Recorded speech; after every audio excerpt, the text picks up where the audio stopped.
नमस्कार, मैं हूं खुशबू पांडे। स्वागत है आपका हमारे खास कार्यक्रम जनता सरकार में, जिसमें हम बात करेंगे सत्ता के सिंहासन से लेकर जनता के सरोकार तक। साथ ही हम आपको बताएंगे प्रदेश सरकार की हर उस योजना के बारे में जिनका सीधा संबंध हरियाणा की जनता से है। योजनाएं प्रदेश के विकास को नई गति प्रदान करेंगी और हरियाणा की जनता का चहुमुखी विकास भी करेंगी, ताकि प्रदेश की जनता तरक्की की राह पर आगे बढ़े और हरियाणा प्रदेश जनोन्नति की नई ऊंचाइयों को छूता हुआ प्रगतिशील रहे। तो अगले 30 मिनट तक बने रहिए हमारे साथ और देखते रहिए जनता सरकार।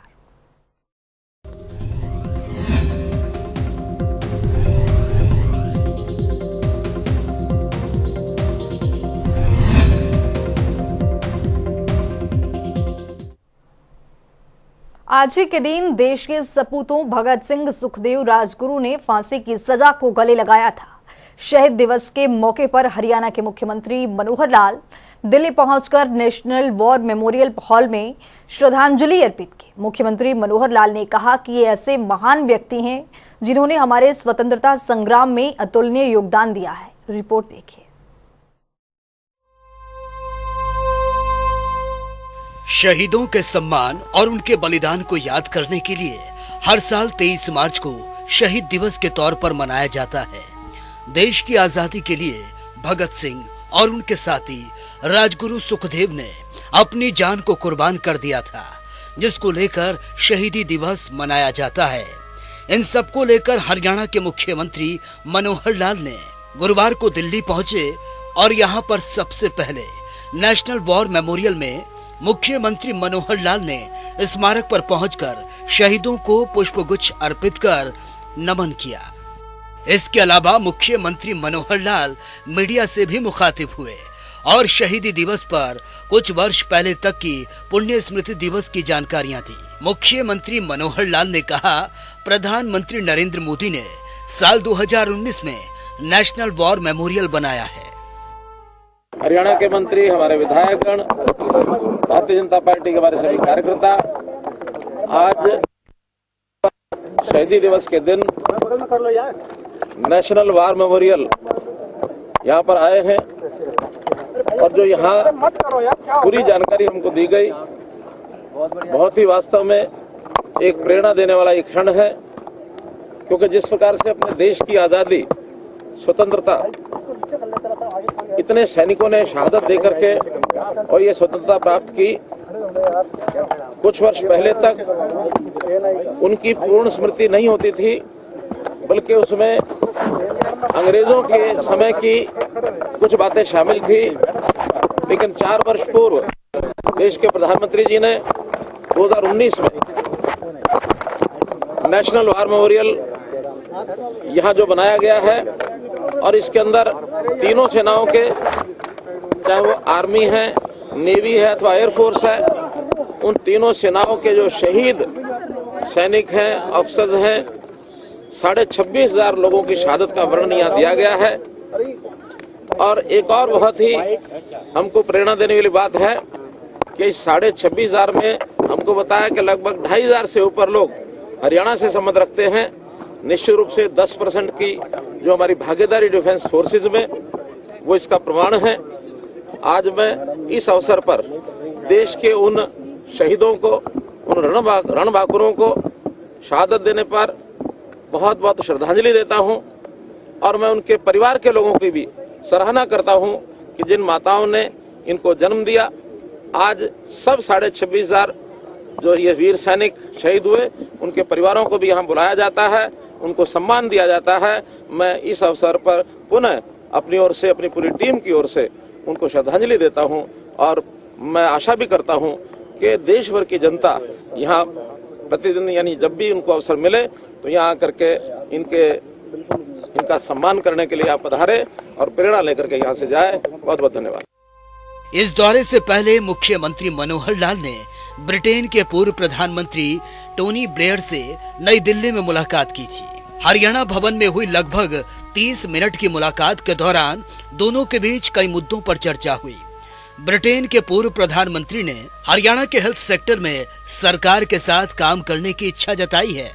इसके साथ ही बुनियादी सुविधाओं जैसे विषयों पर काम करने की संभावनाओं पर भी दोनों के बीच चर्चा हुई।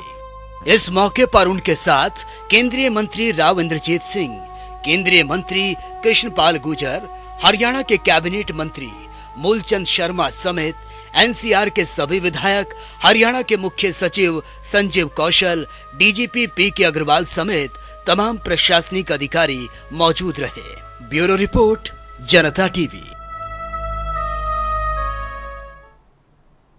हरियाणा के मुख्यमंत्री मनोहर लाल के नेतृत्व और मार्गदर्शन में प्रदेश लगातार नई ऊंचाइयों को छू रहा है। मुख्यमंत्री मनोहर लाल के कुशल मार्गदर्शन और सार्थक सोच के साथ अपराध और अपराधियों पर लगातार शिकंजा कसा जा रहा है। रिपोर्ट के जरिए दिखाते हैं आपको। हरियाणा की मनोहर सरकार के कुशल नीतियों की वजह से प्रदेश अपराध मुक्त होता जा रहा है। मुख्यमंत्री मनोहर लाल लगातार अपराधियों की कमर तोड़ने का काम कर रहे हैं। मुख्यमंत्री मनोहर लाल के कुशल मार्गदर्शन और सार्थक सोच के साथ अपराध और अपराधियों पर लगातार शिकंजा कसा जा रहा है। हरियाणा में संगठित अपराध पर लगाम लगाने के लिए मनोहर सरकार ने हरियाणा संगठित अपराध नियंत्रण विधेयक 2023 को पारित कर दिया है। इसका विरोध नहीं करते हैं। ये जो भी ऑर्गेनाइज्ड क्राइम के गिरोह हैं उनके ऊपर काबू करना चाहिए, शिकंजा कसना चाहिए। लेकिन कई बार विरोध के लिए विरोध किया जाता है। विपक्ष के उनका एक अपना काम करने का तरीका रहता है। कुछ जिज्ञासाएं होती हैं कि इसका कैसे होगा, इसका कैसे होगा। ये भी हेतु था कि इसके कारण से कोई सामान्य व्यक्ति वो उसमें न फंस जाए। लेकिन बहुत सेफगार्ड्स इसके अंदर रखे गए हैं।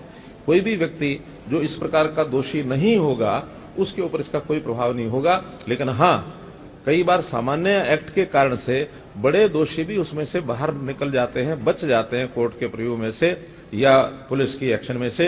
अब इस एक्ट में इस प्रकार का कोई दोषी कम से कम उन जो पुराने जो सामान्य कानून हैं उनमें जो कुछ ऐसी धाराएं उपलब्ध होती हैं जिसका लाभ लेकर के वो छूटते हैं, वो इसमें नहीं छूट पाएंगे। इसमें तो अगर कोई व्यक्ति 2 बार का अपराधी ऐसा पहले अपराध करके और कोर्ट संज्ञान उसका ले चुका है और वो चार्जशीटेड हो चुका है और वो किसी ऐसे सिंडिकेट में आता है और वहां उसका मानो जानकारी मिलती है तो वो जरूर इस एक्ट के अंदर आएगा। और इस एक्ट की परमिशन डीआईजी से लेनी पड़ेगी। डीआईजी की सहमति से ही उसके ऊपर एफआईआर लिखी जा सकती है। इसमें जो कन्फेशन है, कन्फेशन भी एसपी के सामने वीडियोग्राफी करके जो कन्फेशन होगी वही मानी जाएगी और उसको भी तुरंत जो मजिस्ट्रेट है, कौन सा मजिस्ट्रेट होता है, जुडिशियल मजिस्ट्रेट, उनके सामने तुरंत उसको पेश करना होगा ताकि जुडिशियल मजिस्ट्रेट भी बाद में अपने आप को यानी उसमें कन्विंस कर सके कि हाँ ये इसने अपनी स्टेटमेंट दी है। तो इस प्रकार से सेफगार्ड लिए गए हैं। लेकिन इस सेफगार्ड को यानी बनाते समय ध्यान ये रखा गया है कि ऐसा जो बढ़ता हुआ अपराध, क्योंकि हमको मालूम है बहुत अपराधियों में बढ़ रहा है। कई तो हमारे विधायकों को भी रैंसम की कॉल्स ये आई है। हमारे यहाँ दिल्ली के इर्द गिर्द, क्योंकि दिल्ली में ये एक्ट लागू है, वहां से डर लगता है। यूपी में ये लागू है, हमारे यहाँ लागू नहीं है, तो बहुत किस्से ऐसे भी है अपराध वहां होने के बाद यहाँ अपने आप को छुपा लेते हैं। और संयोगवश दिल्ली और हरियाणा का एक साझा बॉर्डर है। हरियाणा में जो पंजाब में जो गतिविधियां हो रही हैं वहां से भी बहुत से लोग हरियाणा के अंदर लिंक बना करके और वहां पहुंच जाते हैं। बहुत से ऐसे जिसको कहना चाहिए कि राष्ट्र विरोधी गतिविधियों में भी, आतंकवादी गतिविधियों में भी, या जो तस्कर हैं खास करके ड्रग्स के, उनके साथ भी शामिल होकर के बड़े बड़े अपराध करते हैं। ये जो बड़े गैंग, बड़े अपराध हैं, इनका दायरा, इनका व्याप जब कोई पकड़ा जाता तभी पता लगता, अन्यथा तो इतना अपने आप को सुरक्षित मान करके करते हैं जिसका मुकाबला करना कई बार पुलिस के लिए भी आसान नहीं होता। अब ये पुलिस को स्पेशल पावर जो दी गई हैं, केवल उनको थोड़ा कंट्रोल करने के लिए ये स्पेशल पावर आवश्यक थी, हमने दी है। कांग्रेस के सामने सब बातें जब बताई गई तो उन्होंने बाद में स्वीकार कर लिया कि हाँ ठीक है, इसको हम पास करने के लिए सहयोग करेंगे। एक मांग थी कि भी इसको कमेटी को, सिलेक्ट कमेटी को दे दिया जाए, क्योंकि ये 2 बार पहले भी बिल ये पारित हो चुका है, हमारे यहाँ ही हुआ है। 2 बार प्रेसिडेंट असेंट के लिए जा चुका है। दोनों बार जो माइनर जो संशोधन करने के लिए उन्होंने कहा है, इसलिए हम कर चुके हैं। इसलिए इसको और ज्यादा डिले करने का कारण नहीं है। तुरंत प्रस्ताव पारित करने के लिए और उस बात के लिए सहमति बनकर हमने पारित कर दिया। प्रगति के पथ पर बढ़ रहे हरियाणा की मनोहर सरकार के इस कदम से प्रदेश के विकास को तेज गति प्रदान होगी। हरियाणा संगठित अपराध नियंत्रण विधेयक 2023 यानी हाकोका के तहत डीआईजी स्तर के अधिकारी की अनुमति के बाद ही दर्ज होगा मामला। निचले स्तर के अधिकारी बिना अनुमति एक्ट के तहत केस नहीं दर्ज कर सकते हैं। हाकोका के तहत दर्ज मामले की जांच डीएसपी स्तर के अधिकारी करेंगे। एसपी के सामने वीडियोग्राफी के बीच दर्ज किए जाएंगे आरोपी के बयान। दोषियों का बयान न्यायिक मजिस्ट्रेट के समक्ष दर्ज किया जाएगा। 10 साल के भीतर 2 संगठित अपराधों में संलिप्त पाए जाने पर दर्ज होगा मामला। हाकोका में 2 साल से लेकर उम्र कैद तक की सजा का प्रावधान है। 2 लाख रुपए से लेकर 10 लाख रुपए की जुर्माना का है प्रावधान। अपराधों के मुकदमे के लिए विशेष अदालतों का गठन किया जाएगा। हरियाणा और हरियाणा वासियों की प्रगति के लिए प्रतिबद्ध प्रदेश की मनोहर सरकार लगातार सार्थक सोच और नीतियों पर काम कर रही है, जिसका नतीजा है कि आज हरियाणा ने हर क्षेत्र में नए कीर्तिमान स्थापित किए हैं और देश दुनिया में अपनी मनोहर पहचान कायम करने का काम किया है। ब्यूरो रिपोर्ट, जनता टीवी। हरियाणा वो प्रदेश जिसकी गिनती देश के अग्रणी राज्यों में की जाती है। हरियाणा की ये छवि वर्तमान शासन में और भी ज्यादा मजबूत हुई है, क्योंकि यहाँ के नागरिकों और व्यवस्थाओं के बीच सुगमता के वो रास्ते गढ़े गए हैं, जहाँ से होकर नागरिकों को उन तमाम कल्याणकारी योजनाओं और सेवाओं का लाभ प्राप्त हो रहे हैं जिनके वो हकदार है। इसी कड़ी में मनोहर सरकार ने गरीब और जरूरतमंदों के विकास के लिए मुख्यमंत्री अंत्योदय परिवार उत्थान योजना की शुरुआत की। इस योजना के लिए परिवारों के पहचान पत्र के जरिए लोगों को लाभ मिल रहा है और गरीब जरूरतमंद को विकास के पद पर आगे बढ़ने के लिए उन्हें प्रोत्साहित किया जाता है। रिपोर्ट देखिए। हरियाणा के मुख्यमंत्री मनोहर लाल के कुशल नेतृत्व में हरियाणा प्रदेश विकास के पथ पर अग्रसर हो रहा है। मुख्यमंत्री का सोच है कि योजनाओं का लाभ प्रदेश के हर एक नागरिक तक पहुंचे। इसी कड़ी में हरियाणा के मुख्यमंत्री मनोहर लाल ने मुख्यमंत्री अंत्योदय परिवार उत्थान योजना की शुरुआत। इस योजना के तहत कौशल विकास, स्वरोजगार और रोजगार सृजन की शुरुआत की ओर कदम बढ़ाया गया है, ताकि अंत्योदय परिवारों की न्यूनतम वार्षिक आय 1 लाख से 1,80,000 तक प्रति वर्ष बढ़ाई जा सके। मुख्यमंत्री के इस दूरगामी सोच से प्रदेश के लोगों का निरंतर विकास सुनिश्चित हुआ है। इस योजना का शुभारंभ मुख्यमंत्री मनोहर लाल ने साल 2022 में गुरु रविदास की 644वीं जयंती के अवसर पर किया था। अपना मुख्यमंत्री अंत्योदय परिवार उत्थान योजना, इस योजना पर जो हमारा काम हुआ है, 2 हमारे जो फेज में मेले लग चुके हैं। तीसरे फेज को इसी महीने हमने शुरू करना है। जो 2 फेज के रिजल्ट्स हैं उसकी समीक्षा की गई है, क्योंकि कई हिस्सों में वो काम करना पड़ता है। मेले लगाना, परिवारों की पहचान करना और डिपार्टमेंट्स के माध्यम से उनको योजनाएं बताना, उसको अप्रूव करना, फिर बैंक से उनकी सहायता करवाना, बैंक्स के माध्यम से कितने लोगों को लोन मिलेगा, फिर उन्होंने डिस्बर्समेंट, और डिस्बर्समेंट के बाद भी वो लोग अपना उचित काम कर सकें, तो ऐसे डिपार्टमेंट की ओर से उनके ऊपर एक ऐसी टीम, संरक्षकों की टीम हम लगाते हैं, ताकि जिस काम के लिए किसी व्यक्ति ने पैसा लिया है उसका ठीक उपयोग करे और अपनी आय बढ़ाए। तो इस सारे पर कंप्रीहेंसिव विचार हमने किया है और इसका लाभ हमको मिल रहा है। जो 1 लाख का हमने टारगेट किया था, उसमें से लगभग 50,000 परिवार पिछले 2 बार के जो हमारे मेले लगे हैं उसके अंदर चिन्हित किया गया, जिनको ये लाभ दिलाया जाएगा। अगला जो फेज़ है इस महीने की 10 तारीख से उसको तीसरे फेज को हम शुरू करेंगे, ताकि ये तीसरा फेज भी महीने के अंत तक। मुख्यमंत्री अंत्योदय परिवार उत्थान योजना हरियाणा के मुख्यमंत्री मनोहर लाल की ओर से राज्य के गरीब परिवारों की आय में वृद्धि करने के लिए शुरू किया गया है। ये एक ऐसी योजना है जिसके जरिए गरीब परिवारों के पहचान पत्र बनाए जाते हैं और गरीब जरूरतमंदों को विकास के पथ पर आगे बढ़ाने के लिए उन्हें प्रोत्साहित किया जाता है। यही नहीं, हरियाणा अंत्योदय परिवार उत्थान योजना के तहत कुछ परिवारों को चयन भी किया जाता है, जिनकी आय को बढ़ाने के लिए सरकार की ओर से हर संभव प्रयास करने की पूरी रूपरेखा भी तैयार की जाती है, जिसके तहत इन सभी परिवारों को विभागीय योजनाओं के बारे में जानकारी प्रदान की जाती है। और इसमें आवेदन करवाने के लिए भी एक ऐप का शुभारंभ किया गया है। तो चलिए अब ग्राफिक्स के जरिए समझते हैं। हरियाणा सरकार परिवार स्तर पर आर्थिक सहायता के लिए तत्पर। 1 लाख सालाना से कम आय वाले परिवारों के बनते हैं परिवार पहचान पत्र। परिवारों को गरीबी रेखा से ऊपर उठाने का किया जा रहा है प्रयास। पहचान पत्र बन जाने से सरकार के पास होगी लाभार्थियों की सूची। सरकार की ओर से सूची के जरिए लाभार्थियों के उत्थान का प्रयास जारी। सरकार की ओर से बेरोजगार नागरिकों को कौशल विकास प्रशिक्षण किए जाते हैं प्रदान। राज्य के लगभग 1 लाख परिवारों को योजना का मिल रहा है लाभ। 8,000 से 9,000 प्रति माह की आय वाले परिवारों के लिए किए जाते हैं ज्यादा प्रयास। शिरोमणि गुरु रविदास जी के 644वीं जयंती के अवसर पर योजना की शुरुआत। सीएम मनोहर लाल ने वीसी के जरिए की हरियाणा अंत्योदय परिवार उत्थान योजना की घोषणा। हरियाणा के नागरिकों को आत्मनिर्भर और सशक्त बनाना है योजनाओं का उद्देश्य। हरियाणा में योजना के लागू होने के बाद से बेरोजगारी दरों में गिरावट आई। राज्य के गरीब नागरिकों को योजना के तहत मिल रहे हैं रोजगार के अवसर। योजना के जरिए राज्य के गरीब परिवारों को दिया जा रहा है ज्यादा धन कमाने का लाभ। अंत्योदय परिवार उत्थान योजना के जरिए गरीब भी हो सकते हैं विकसित। हरियाणा अंत्योदय परिवार उत्थान योजना के पोर्टल के बारे में दी जा रही जागरूकता।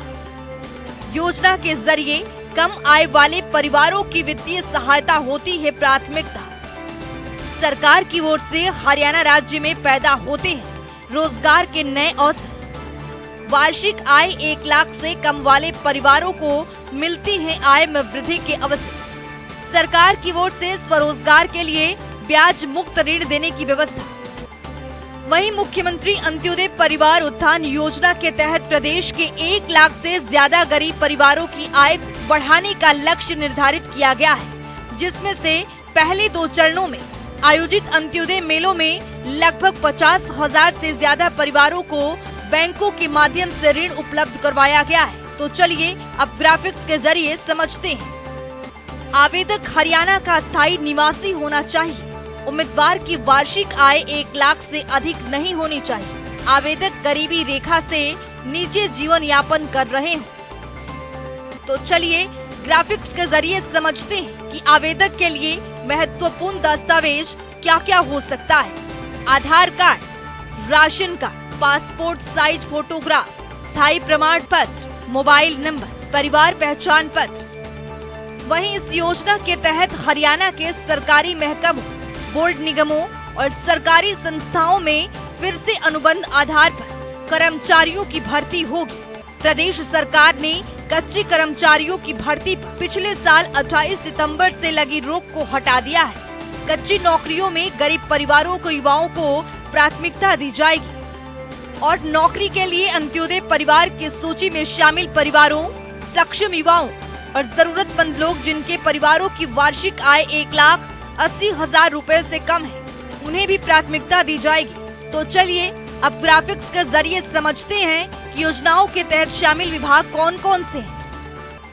Haryana red cross society, Haryana राज्य बाल भवन परिषद, महिला विकास निगम, पिछड़े वर्ग एवं आर्थिक रूप से कमजोर वर्ग कल्याण निगम हरियाणा, कौशल विकास मिशन, अनुसूचित जाति एवं वित्तीय विकास निगम, सूक्ष्म लघु एवं मध्यम उद्यम निदेशालय, शहरी स्थानीय निकाय विभाग, विकास एवं पंचायत विभाग, रोजगार विभाग, मत्स्य पालन विभाग, बागवानी विभाग, पशुपालन और डेयरी विभाग, ग्रामीण विकास विभाग, सूचना प्रौद्योगिकी मंत्रालय। वहीं हमारे देश में काफी ऐसे लोग हैं जो आर्थिक स्थिति कमजोर होने के कारण अपना जीवन अच्छे से यापन नहीं कर सकते और ऐसे में उन्हें काफी कठिनाइयों का भी सामना करना पड़ता है।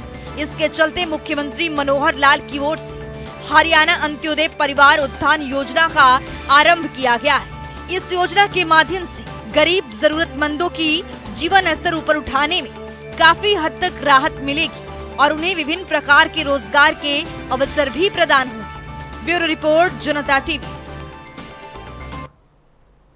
तो चलिए अब जान लेते हैं कि आज के इस सवाल का विजेता कौन है।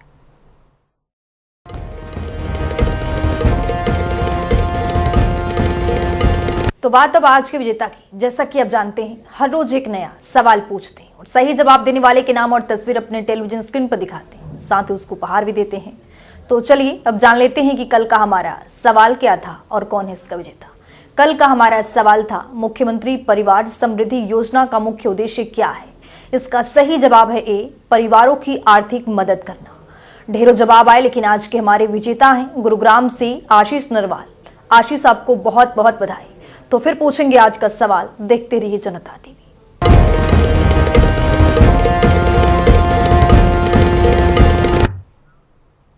तो वक्त हो गया है आज की मुलाकात का। आज की मुलाकात में हम हर दिन नए शख्सियत से आपको रूबरू कराते हैं और उनकी कार्य प्रणाली पर बारीकी से नजर डालते हैं, जानते हैं वो तमाम योजनाएं जो बनी है हरियाणा की जनता के लिए। तो ऐसे ही शख्सियत से जनता टीवी ने खास बातचीत की है। इनका नाम है यशवीर सिंह, जो कि यमुनानगर से सुपरिटेंडिंग इंजीनियर के पद पर काबिज हैं। सुनिए।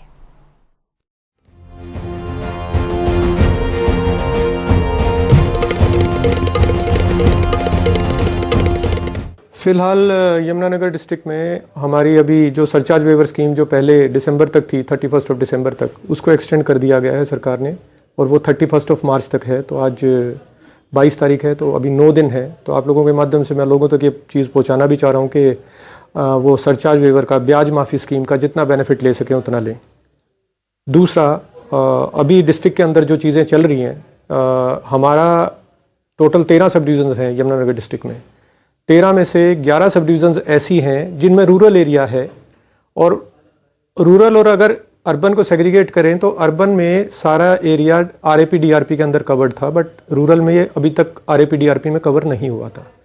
अब फिलहाल आरएपी डीआरपी में हमारा टोटल यमुनानगर डिस्ट्रिक्ट आ चुका है। आरएपी डीआरपी से मतलब ये है सारा हमारा सिस्टम जो है computerised, generation of bills, distribution of bills, सारा वो कंप्यूटराइज्ड होगा। और उसके अंदर लोगों को जो समस्याएं, जो निवारण है उनका, जो बिलिंग का जो त्रुटियां हैं वो कम होंगी काफ़ी।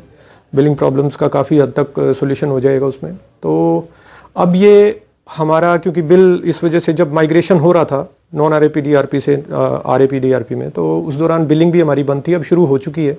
तो ये पूरे डिस्ट्रिक्ट के लोगों के लिए बड़ा अच्छी सौगात है सरकार के द्वारा जो दी जा रही है। इसमें किस्तें बन सकती हैं, 3 इंस्टॉलमेंट आप लोग ले सकते हैं, बट उसमें आपको पूरा कंप्लीट बेनिफिट जब भी मिलेगा जब आपकी लास्ट इंस्टॉलमेंट पे हो जाएगी। अगर वन टाइम आप वन गो में अगर आप पेमेंट करते हैं तो उसके इसमें 5% का आपको एडिशनल, पूरे अमाउंट के ऊपर आपको एडिशनल बेनिफिट मिल जाएगा।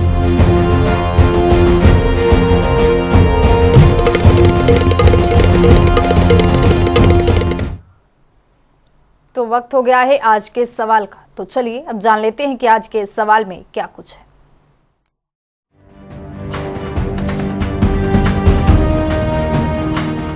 हर रोज की तरह हाजिर हूं आज का सवाल लेकर। जैसा कि आप जानते हैं, हरियाणा से जुड़े हर दिन एक नया सवाल पूछते हैं और सही जवाब देने वाले के नाम और तस्वीर अपने टेलीविजन स्क्रीन पर दिखाते हैं, साथ ही उसको उपहार भी देते हैं। तो चलिए अब नजर डालते हैं आज के सवाल पर। विकलांगता पेंशन योजना की शुरुआत कब की गई थी? ए, साल 2015, बी, साल 2023, सी, साल 2022, डी, साल 2019। तो दीजिए सही जवाब और बनिए विजेता।